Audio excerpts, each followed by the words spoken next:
Hi guys, welcome back to Nattie's Life for Real. Hope you guys are doing well. Hope you guys are staying safe. And this one is all about bargains. It's all about savings, and I cannot wait to share with you some of my tips that I have written down right here, and so know you can go out and source the pieces you need for your home. Okay, let's do this. Okay, my first tip is shop at unusual places. What is unusual places, Natania? Well, I'm glad you asked. Okay, so unusual place to shop, I would consider that being something local, very intimate. So it's not your Goodwill, it's not your big thrift stores, it's your more small vintage stores, as they call it, in the more affluent neighborhoods. Also, Facebook marketplaces, Facebook marketplace. Also, your mom and pop little small little home decor store.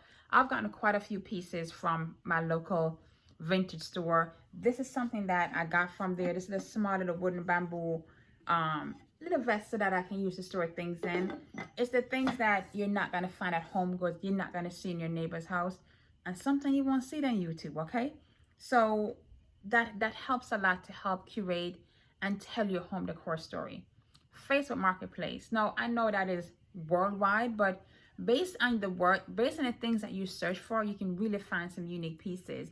If you type in vintage vessel, if you type in just different vintage things, you will see things like that. What JB and I like to do sometimes is go to the free section and see what's out there. Because sometimes a person is moving, sometimes they're just demolishing a property, and you can find just different pieces you can add in your home to kind of help curate and tell that story. Bargain shopping doesn't mean that you can't afford to go and buy something. To me, bargain shopping just means that you're being more mindful of how you're spending your money. You're being more mindful of things that you're bringing into your home. You have more control of what's going on than necessarily following trend. That's how I interpret bargain shopping, and you can see that throughout my entire home. You can see that throughout my videos. It's just something that's a part of who I am. And honestly, back in the days, these rules or these tips wouldn't apply to me because I just wanted to be in trend. I just wanted the quickest and the fastest things. And sometimes that just don't work for my style and who I am.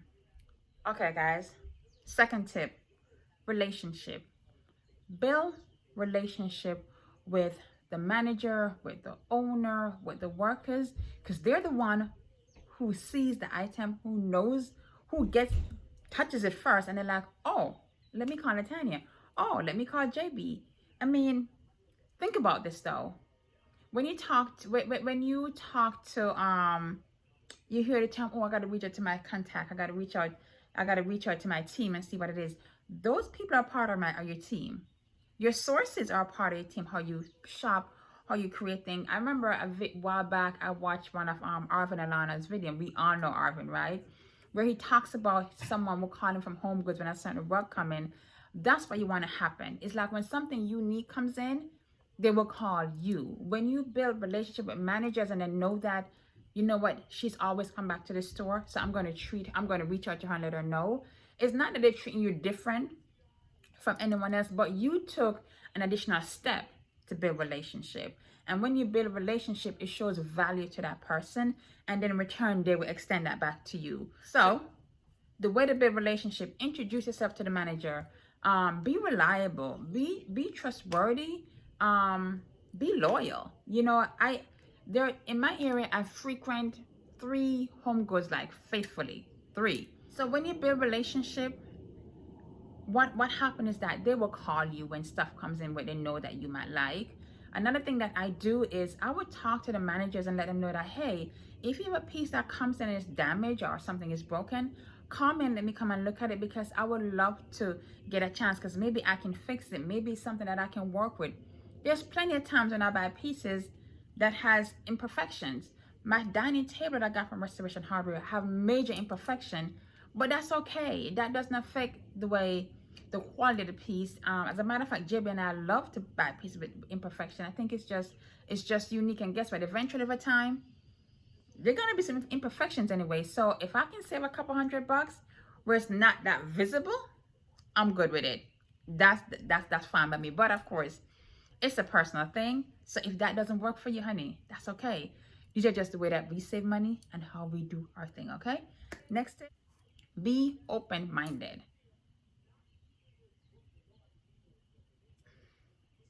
Do not say no to something that you just look at just like that. I'm guilty of it. That was me in the past, like, that ain't gonna work. But over time, I realized that sometimes with interior design, it takes a second, a third, a fourth, a fifth look before you can start seeing the beauty of it. And even sometimes it takes you talking to someone else, like, hey, guess what? I saw this piece. I like it, but I don't know. It's missing something. And then someone else come and say, okay, I see where you're going, but what about if you do this? What about if you do that? Because when you talk to someone else, especially someone who likes interior design, like my husband, ideas started bouncing and playing around, and then you be like, yeah, yeah, that works. That's it. So just don't be so turned off by the first look. You know, when it comes to vintage pieces or even shopping at the thrift store, most of the time those things are like, yeah, that ain't gonna work. But over time, with a little bit of TLC, you grow to love it. I promise you. Been there, done that. That's my testimony. Okay. My last and final tip. This one is short and sweet.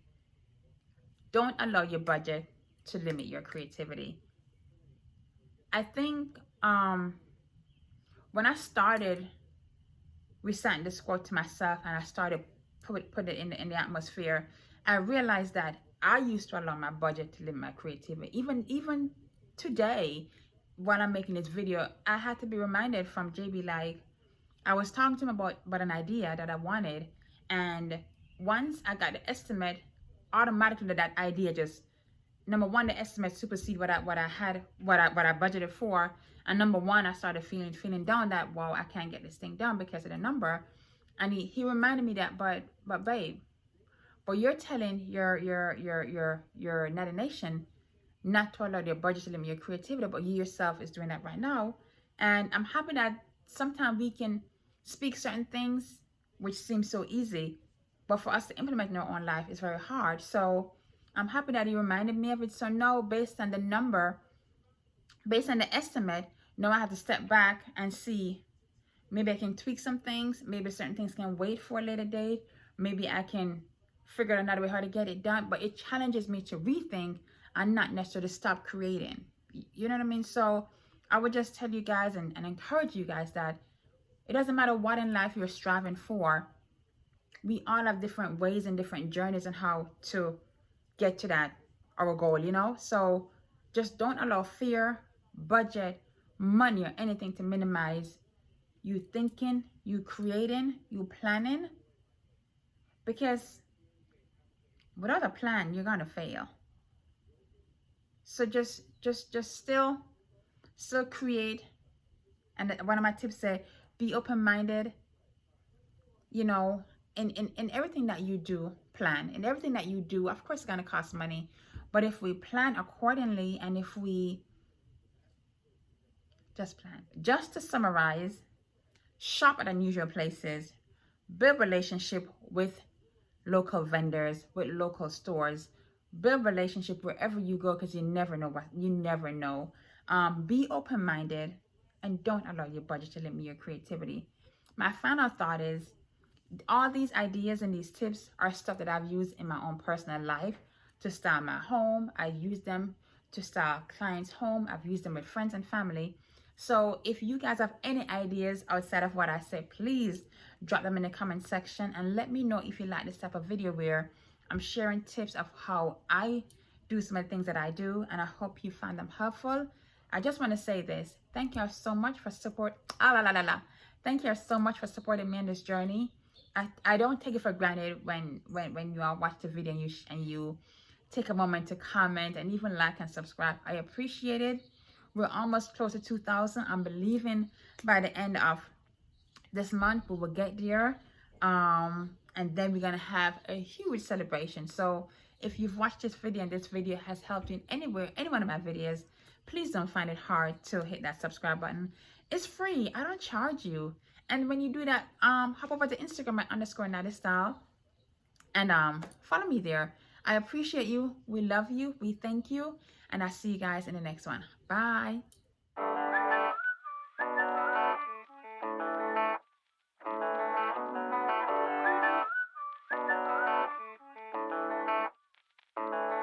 Oh damn, I've been feeling something for